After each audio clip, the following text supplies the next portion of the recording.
కిలకిల ఛానల్ అభిమానులకు సబ్స్క్రైబర్స్కు నా ధన్యవాదాలు. ఈరోజు శాంతాన్ని గురించి చెప్పుకుంటాం. తన కోపమే తన శత్రువు, తన శాంతమే తనకు రక్ష, దయ చుట్టంబౌ. కోపం అనేటువంటిది ఎక్కువగా ఉన్నట్లయితే శత్రువుల్ని మనం కొని తెచ్చుకున్నటువంటి వాళ్ళు అవుతాం.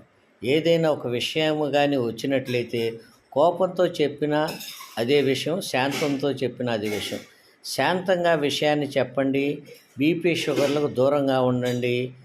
శాంతి అనేటువంటిది చాలా అన్ని విధాల రక్షణగా, అన్ని విధాల మనకు అనుకూలంగా ఉండేటువంటి అవకాశం. కాబట్టి ప్రజలందరూ కూడా శాంతియుతమైనటువంటి వాతావరణంలో మెలగాలని మనస్ఫూర్తిగా కోరుకుంటున్నాను.